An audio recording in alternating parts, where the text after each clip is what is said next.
Bonjour à tous. Bonjour à toutes. Eh bien, nous sommes heureux de vous accueillir aujourd'hui au golf de Rueil-Malmaison, où nous allons découvrir un produit de chez TaylorMade, à savoir la série de fer P790 Titan, version 2021. Voilà. Un joli club que nous allons tester immédiatement afin de vous dire précisément ce que nous en pensons. A tout de suite. À tout de suite.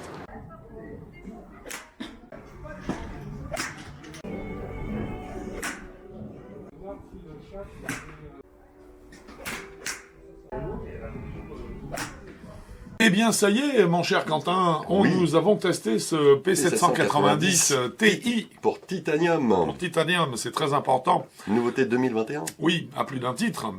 Alors bien sûr, on va rentrer dans le détail de notre notation pour ce club, mais avant ça, on va parler un petit peu de son architecture, pour voir à quoi nous avons précisément affaire. Voilà.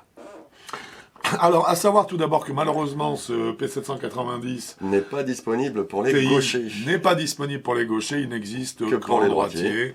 Donc les gauchers devront soit se rabattre sur un autre modèle, soit attendre, parce qu'on ne sait jamais, il arrive que des fois on ait une construction, et puis s'il y a un succès qui justifie qu'on aille faire la série également pour les gauchers, eh ben, ils le font. Alors peut-être que ça viendra un jour, pour l'instant en tout cas ça n'existe pas. Nous avons affaire donc sur ce P790 Ti à un club bien sûr qui est un hollow body. Petite particularité, c'est un hollow body qui a été fait sur un corps de club qui est en titane. Et dans lequel, ce qui explique l'appellation TI. Voilà. Et alors pour être donc c'est un hollow body, un peu clair, titane comme je l'ai dit, avec des injections de tungstène supplémentaires qui permettent d'équilibrer le club. Le corps donc en titane est précisément en titane 911, oui, alors que la face, elle, qui est également en titane, est en titane C4. 6-4, pardon. Ce qui donne au total un club qui est bien sûr ultra léger, et qui est donc supposé être à la fois, parce que léger également, je dirais à la fois tolérant, mais aussi être capable d'être accéléré, très fort pour obtenir de grandes distances. C'est en tout cas ce qui nous est proposé par TaylorMade pour ce P790 Ti. Alors, à noter également que nous avons une pièce de 119 grammes, qui peut aller jusqu'à 119 grammes en fonction du numéro du club, qui vient s'insérer dans le club, dans justement le slot en titane qui a été fait exprès pour, donc, et dans lequel, alors il est près de la pointe, en bas, et du côté semelle. Voilà. Donc en bas, vers le bas, vers le sol. Côté semelle, c'est évidemment une façon d'équilibrer le club. On en parlera bien sûr dans le détail tout à l'heure.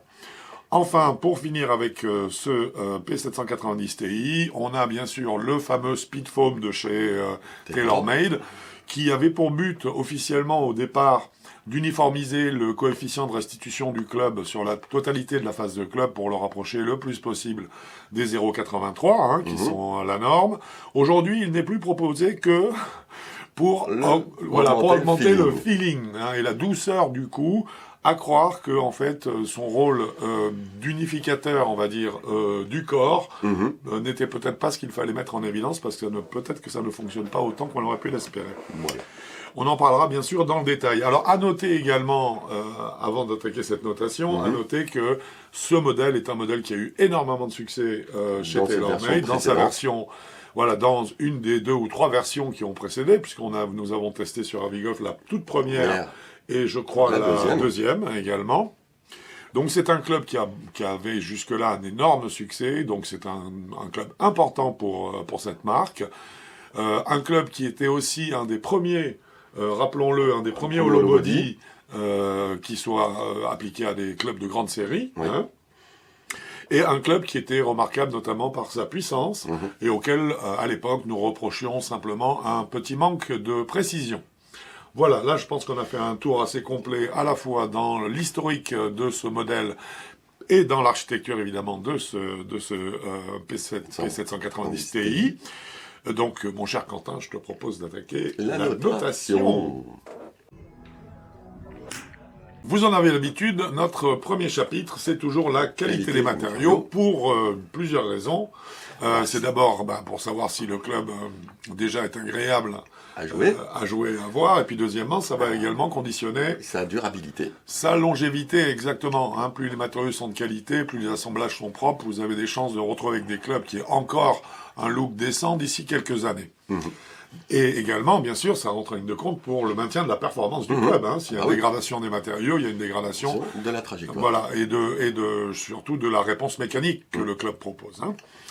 Donc à ce niveau-là, qu'est-ce que tu nous dis, mon cher Quentin? Qualité des matériaux pour ce P790 Ti? Eh ben, il y a absolument rien à dire avec le tungstène, le titane, enfin les... Oui, plusieurs formes de titane, voilà, c'est tout ce qu'ils proposent. tungstène, Personnellement, moi, je trouve ça parfait. technologie hollow body super, finition qui était, à mon avis, qui était pas facile parce qu'ils ont assemblé tellement de matériaux, tu vois, oui.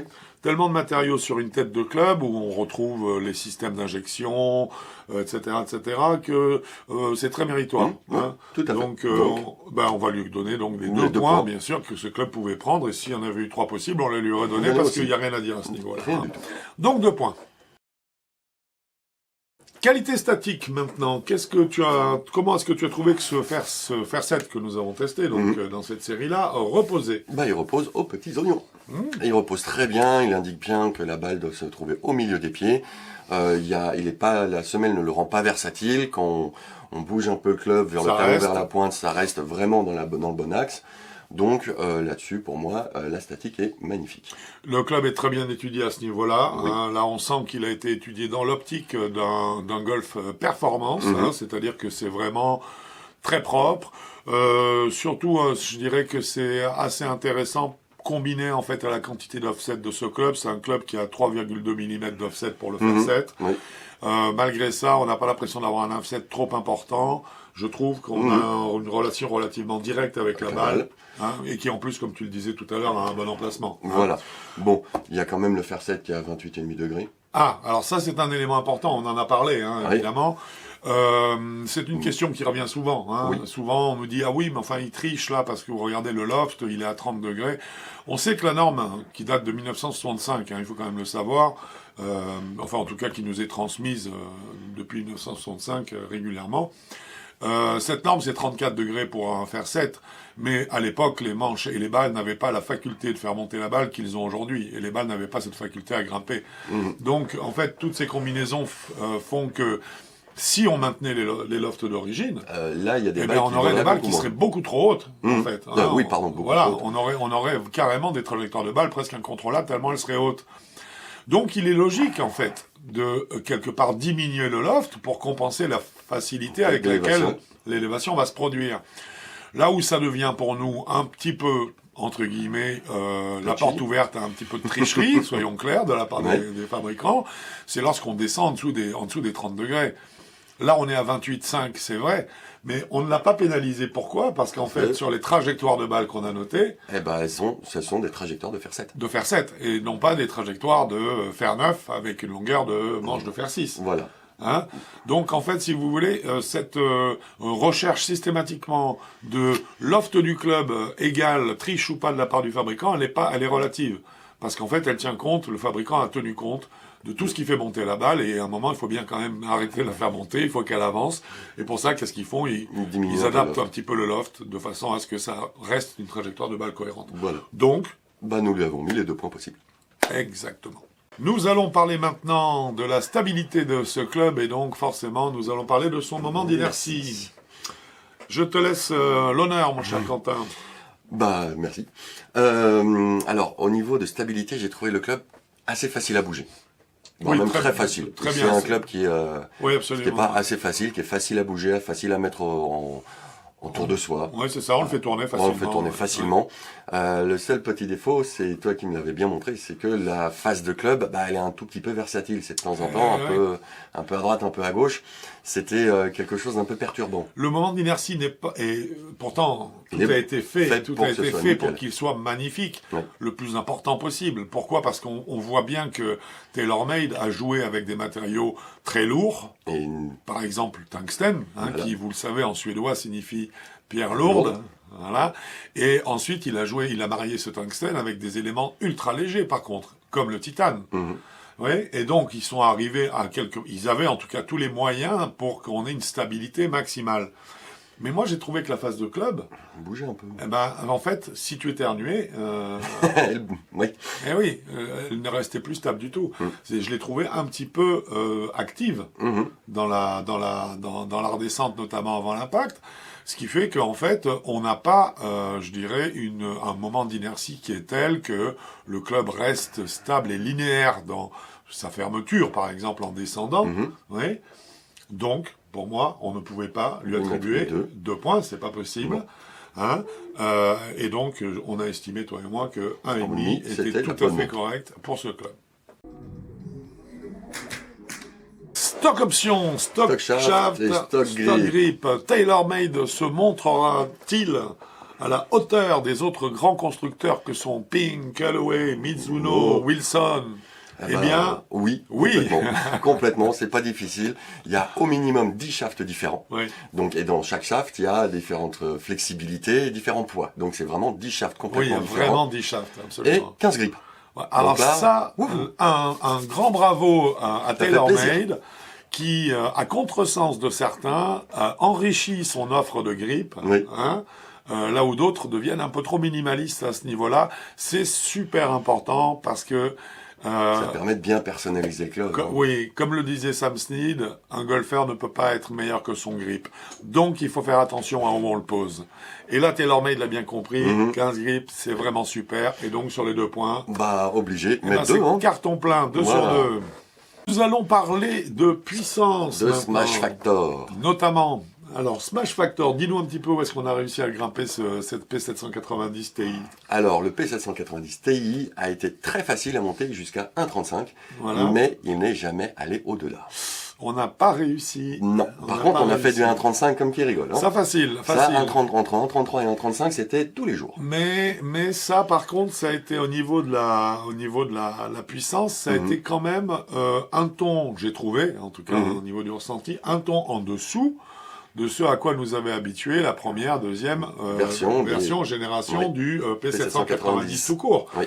Hein, là, dans sa version Titane, je trouve que quelque part, il a gagné en technologie quelques yards qu'il a perdu sur le terrain. Oui, en fait, perdu en puissance. Donc on a une petite perte de puissance. Mais par contre, très facile à obtenir. Hein. Mais par contre régulier. Voilà. Mais là, cette régularité, elle vient justement du mariage des technologies holo, de l'équilibrage sur une face titane, avec du tungstène pour que bien équilibrer la tête. Ouais, que tu puisses avoir justement un décalage dans le centrage de la balle à l'impact sans en souffrir, etc. etc. Hein. Mais à ce niveau-là, au niveau de la puissance, on a été obligé de lui mettre 1,5 sur les deux possibles. Nous allons parler maintenant de tolérance. Alors, pourquoi? Parce que j'imagine que quand on met en œuvre autant de matériaux différents, avec des densités aussi différentes, du tungstène, et puis de la recherche du titane, etc., c'est pour obtenir une tolérance maximale. Qu'est-ce que tu en dis? Qu'il est assez tolérant. On je trouve qu'il est assez tolérant. Voilà. C'est mais pas autant qu'on aurait pu l'imaginer, parce que les balles étaient, un petit peu versatiles. Donc les balles sont pas sur un rail unique. Ça bouge un petit peu quand même. La tolérance est agréable, mais elle n'est pas aussi fine qu'on l'aurait imaginé, vu justement toute la technologie qu'ils ont mise dedans. Moi, je t'avoue que j'ai été, franchement, j'ai été quand même surpris et un peu déçu, quand même, parce que je m'attendais effectivement qu'avec toute cette ingénierie, on ait vraiment un équilibrage de canne parfait qui ferait une tolérance à l'arrivée énorme. Et donc, je m'attendais à pouvoir enchaîner les trajectoires de balles les unes après les autres et avoir toujours la même trajectoire de balles et rechercher à l'intérieur de ça les sensations un peu fines, tu vois. Et en fait, j'ai pas du tout eu cette impression d'une régularité qui venait toute seule. Non. Parce que très souvent, j'étais surpris d'une phase de club qui était 3 mm ouverte, 3 mm fermée, alors que je pensais être à chaque fois square, parce que le club était sensible. Donc, quelque part, je trouve que sa tolérance, ou en tout cas le moment d'inertie, il est quand même plus limité qu'on ne l'imagine, parce que le club n'est pas aussi rassurant qu'on pourrait l'imaginer au niveau de la trajectoire de la prise de balle, on va dire, hein, donc, et de la trajectoire en ce qui concerne sa tolérance. Sur les coups décentrés, j'imagine que ça marche un pas ça mal. marche, il marche bien justement Parce que là-dessus. justement, là-dessus, on est tellement, on a tellement je dirais, l'écart entre des matériaux légers Et lourd. et lourds en pointe, par exemple. Oui, ça me paraît, tu vois, ça me paraît oui. complètement logique.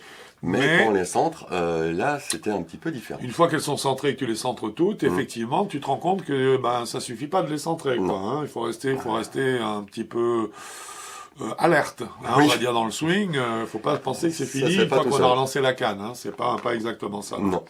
Donc à ce titre-là, donc nous lui avons donné un et demi un sur point les deux et possibles. demi sur les deux que ce club pouvait prendre.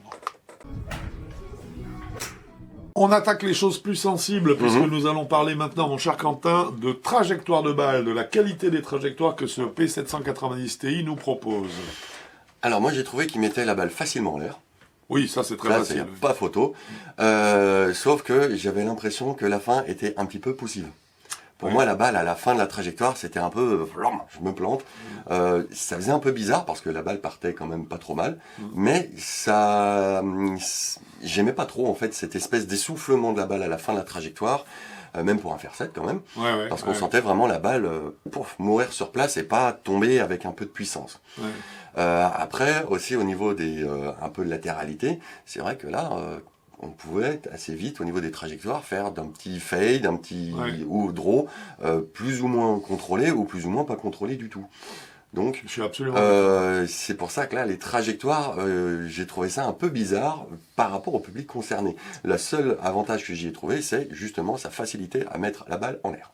Alors justement, moi, les trajectoires, ce que je leur reproche beaucoup, c'est ce qui est lié à ça. C'est-à-dire qu'en fait, on a l'impression que oui, la balle monte facile, il n'y a pas de problème, elle cherche son apex. Elle est à la bonne hauteur. Bonne hauteur, rien à dire. Donc là, on a une bonne combinaison de loft, on en a parlé tout à l'heure. Le loft est très bien choisi à 28,5 par rapport aux autres composantes du club. Hein. Par contre, j'ai trouvé qu'il favorisait encore... et il feutre pas mal à ce niveau-là. Il favorise une trajectoire un petit peu haute, un petit peu courbe. Je n'ai pas trouvé un côté pénétrant des trajectoires comme j'aime, en fait. Ça, je l'ai pas trouvé. J'ai trouvé que la sensation... On en parlera dans d'autres chapitres, mais cette trajectoire de balle ne correspondait pas toujours à la sensation que j'avais eue à l'impact, dans le sens où des fois, à plusieurs reprises, par exemple, on a tenté des fades, oui. Le fade, parce que le club est versatile, il s'est transformé tout de suite en espèce de pull, ou pull hook, tu vois. C'est vrai qu'on avait des trajectoires. Et là, j'étais pas content du tout, en fait. Hein. Et sinon, si je voulais me garantir de pas aller mettre un effet à gauche, je me retrouvais qu'avec des balles en cloche, molle à droite. Et il est soufflé. Donc, je déteste. Donc, je veux dire, c'est... C'est pas le seul. Donc, en fait, non, ça, j'ai trouvé ça. J'ai trouvé qu'il y avait une énorme perte de qualité de trajectoire de balle entre cette génération du P790 Ti et les précédentes générations.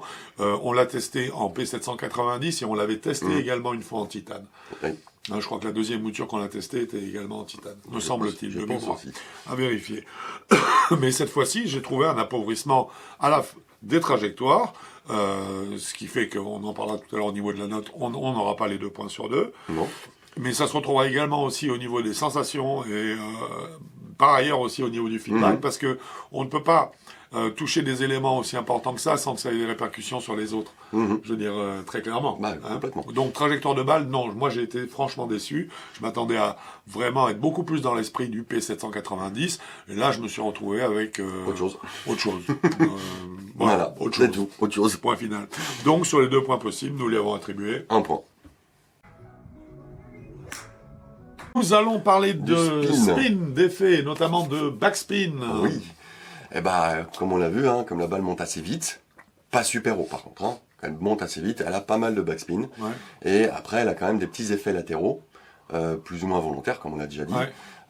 Donc là pour moi le spin, je suis un peu mitigé dessus. Moi aussi très mitigé en fait, parce que moi ce qui m'a franchement dérangé, c'est que comme j'ai eu du mal à reproduire d'une façon régulière des trajectoires de balles, j'ai donc, le club m'a imposé des trajectoires de balles, le club a relayé des trajectoires de balles qui n'étaient pas forcément voulues. Et en fait, j'ai plus lutté, d'une façon générale, pour avoir une régularité dans la trajectoire de balle. Celle-ci n'ayant pas été au rendez-vous, eh ben je me suis retrouvé avec des coups où je ne peux pas dire si le spin était constant, puisque à chaque fois j'avais un spin différent. Puisque à chaque fois j'avais une trajectoire différente. Oui. Et que tu n'as pas le même taux de spin sur une balle qui est coupée avec un effet à droite que sur une balle qui est coupée avec un effet à gauche. Qui est brossée avec un effet à gauche. Ouais. Donc tu vois ce que je veux dire. Complètement. Donc en fait ça ne fonctionne pas. Je ne peux pas moi définir le spin en bien ou en mal. Comme tu dis, en dehors du fait qu'il fait facilement monter la balle, donc on a une quantité de backspin qui est suffisante, mais par contre qui va varier parce que le club est trop versatile.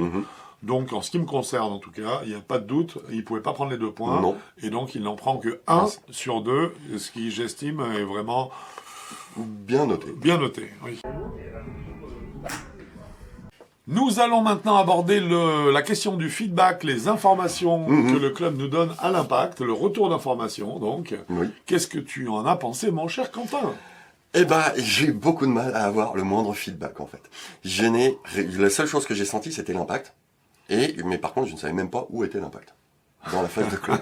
Si c'était un peu talon, on pointe pour tous les contacts qu'on a fait, enfin que moi j'ai fait avec en plus des mauvais contacts prévus, à chaque fois j'avais la même sensation que j'avais tapé la balle, mais où? Mystère. C'était assez impressionnant et du coup, moi ça m'a beaucoup gêné parce que s'il y a bien quelque chose que j'aime pas, c'est déduire l'erreur que j'ai faite dans un swing par la trajectoire. Moi, quand je tape dans une balle, je veux le sentir. Je veux me dire, voilà, à l'impact, je sais quand mon driver, enfin mes autres clubs, moi, je tape dedans, je sais tout de suite quand si l'erreur de slice, l'erreur de hook, etc. Quand il y a une erreur volontaire ou pas, je le sens tout de suite. Là, c'est la trajectoire qui va me dire quelque chose. Et ça, je suis pas un grand fan. Donc là, je comprends très bien ce que tu veux dire. Là, niveau feedback, pour moi, j'ai quasiment rien senti. Moi, en fait, si tu veux, niveau feedback, pareil, donc c'est le grand désert, donc pour être honnête. Mais en fait, j'étais pas étonné. J'étais pas étonné parce que l'architecture du club, la façon à laquelle il est construit. Tout feutré.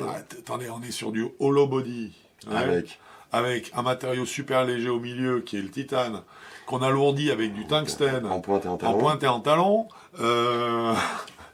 Comment est-ce que tu veux à l'arrivée avoir une sensation précise de l'endroit où tu as percuté la balle et franche?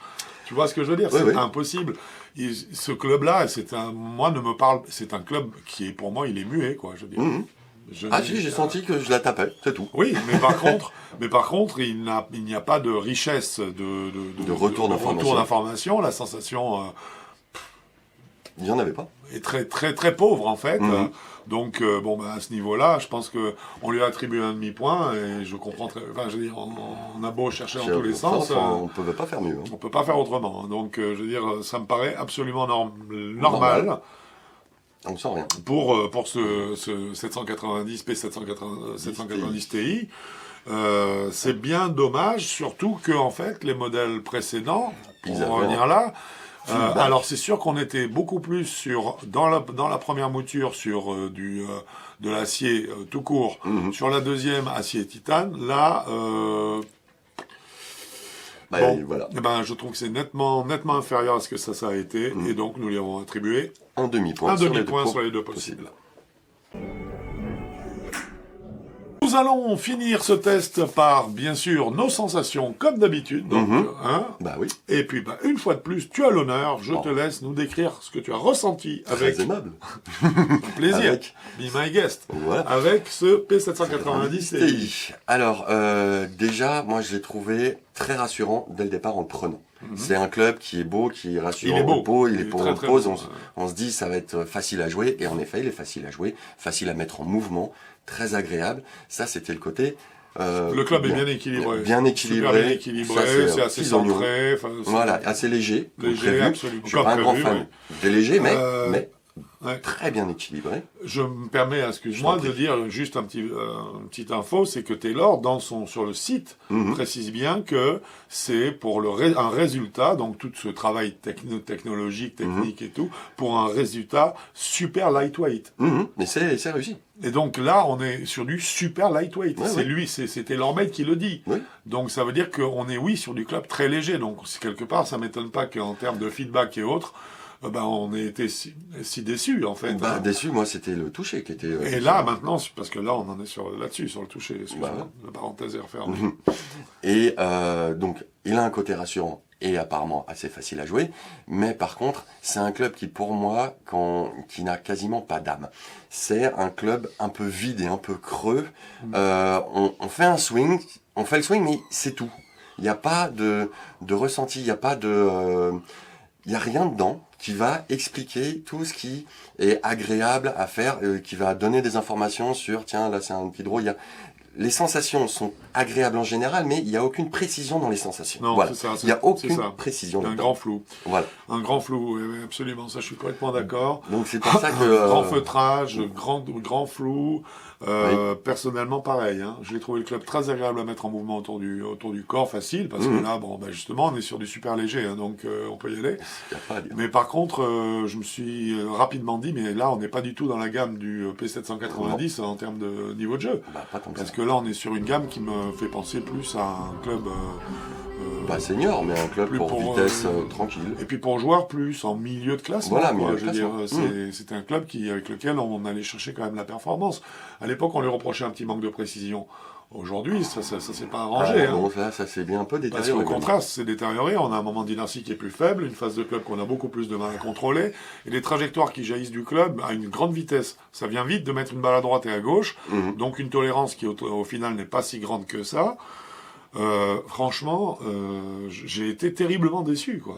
Parce que je m'attendais à tester un club digne dans la lignée, dans la droite lignée des P790, et j'avais le plaisir, le sourire aux lèvres en allant l'essayer. Voilà. Hein, et en fait, une fois qu'il a été essayé, je me suis dit, bon, est-ce que c'est bien, c'est un P790? Oui. Hein, On a bien regardé. Hein. Non, je trouve que ça n'a pas...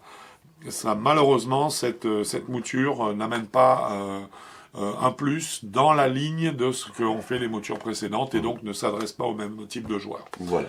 En conséquence de tout ça, nous avons décidé de lui attribuer au titre de nos sensations la note de 0,75 sur les deux points possibles. Eh bien, il est temps de récapituler tout ça.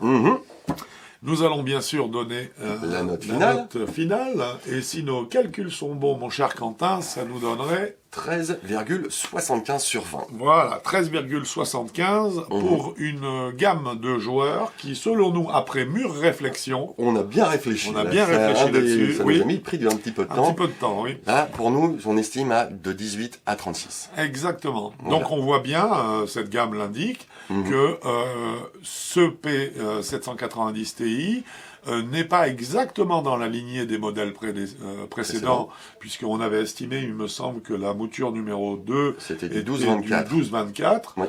Cette fois-ci, on voit qu'on est remonté, parce que la trajectoire de balle n'est plus celle qui va séduire le joueur à 10 d'index ou à 12 d'index. Et puis le toucher de balle non plus. Le toucher de balle non plus. Donc là, on est remonté, on est sur une gamme plus 18-36, ça me paraît tout à fait cohérent. Voilà. Hein. Alors pour un prix, alors là il y a, nous avons décidé chez Avigol de ne pas noter le prix. Hein. Donc nous ne noterons pas le prix. Ce club en manche acier est à 457 € le club. Voilà. Et en carbone ou multicomposite, hein, voilà. graphite, hein, comme on dit. À 485 €. Voilà, donc là on s'approche des 500 € le club. Nous vous laissons juger, hein, voilà, de la pertinence de la chose, surtout quand on voit aujourd'hui ce qui se fait et quels sont les prix des clubs que chez Avigolf nous encensons parfois, hein, quand on a la chance que ça nous arrive. Voilà, ce test est maintenant terminé. J'espère que tout d'abord il vous aura plu, et dans ce cas-là, bien sûr, n'hésitez pas à l'indiquer sur les réseaux sociaux sous forme de pouce, par exemple. Voilà. Pour vous abonner, pour être au courant de toutes nos dernières sorties, n'hésitez pas à vous abonner, c'est ici. Oui, c'est là. Voilà, c'est là. C'est exactement ça. Et si vous avez besoin, bien sûr, de renseignements techniques pour choisir ou simplement débattre de certains types de clubs et qui vous conviendraient ou pas, vous nous envoyez la fiche technique qui se trouve en pied de page du site avigolf.com et n'hésitez pas à y joindre une ou deux vidéos de face ou de profil de votre swing via votre smartphone. Ça nous aide énormément. Ça. Exactement. Mon cher Quentin, ce fut un plaisir une fois de plus. Plaisir partagé. Je te dis à bientôt sur un parcours de golf. Et là, c'est sûr qu'on va se retrouver sur un parcours de golf. Mais on est et on aussi sait sur jamais, sinon, avigolf.com. ça sera sur avigolf.com. Bon golf à vous. Au revoir.